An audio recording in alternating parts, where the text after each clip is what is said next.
What's going on, everyone? So today we're just going to be talking about agonist and antagonist training. So agonist and antagonist training is just basically training opposing muscle groups. So I've split it up into 6 sections here just to explain very quickly so you understand and you can implement it into your training to improve your workouts.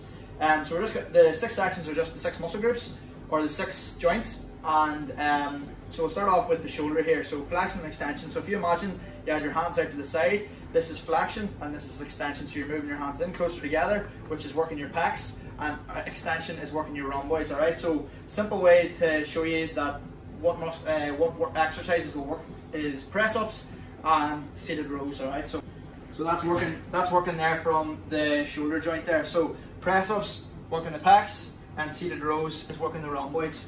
And then because the shoulder works in so many different planes, we have a number 2 for it as well. So you also have, it's abduction and adduction, but we're just going to say flexion and extension for now.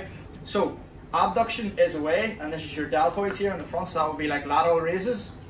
And then adduction would be into the side, so that's like your pull-ups or your lat pull-down, so it's working your lats in.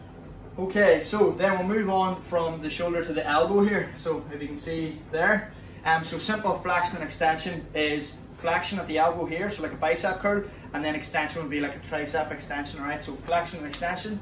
Okay, so number 4 then, we'll move to the spine. So you have spinal flexion and spinal extension. So if you think about what your spine's doing whenever you're flexing, is you're working your core, so it's like a sit-up, so it's an ab exercise, so you're flexing here, you're curling down, and that's spinal flexion. And then you have the reverse and spinal extension, so that would be like an ab crunch or a sit-up here, so we'll say sit-up.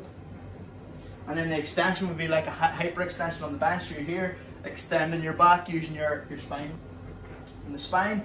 And then if we go number 5 here to the hips, so the hips, then you have hip flexion and hip extension. Alright, so if you imagine hip flexion would be either if you were like say doing hanging leg raises, a lot of that is sort of hip flexion.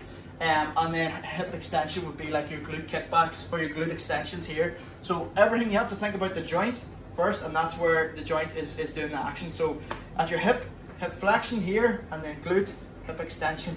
Alright, so it's opposite muscles basically, that's exactly what it is. So if we go number 5, and then number 6 then, if we go here to the knee. Alright, so knee's a fairly simple one to do, is knee extension and knee flexion. Alright, so it's basically like a quad extension on a machine or a seated leg curl. Both of them will be either flexion or extension, so we'll say for flexion we'll do a quad extension machine. That's basically just like what agonist and antagonist training is it's working opposing muscle groups, and it's all based around a joint. Alright, so everything is based around the joint. So if you see like a simple one is the knee there, so you have quad extension, that works the quads, and then leg curl works the hamstrings. Alright, and it's all based off the knee. So if you're thinking about incorporating agonist and antagonist training into your workouts, then it's important to think just about the joint that you're going to be using and then work off that. Alright, so hopefully you understand a bit more about agonist and antagonist training. Thanks so much for watching, and I'll see you in the next one.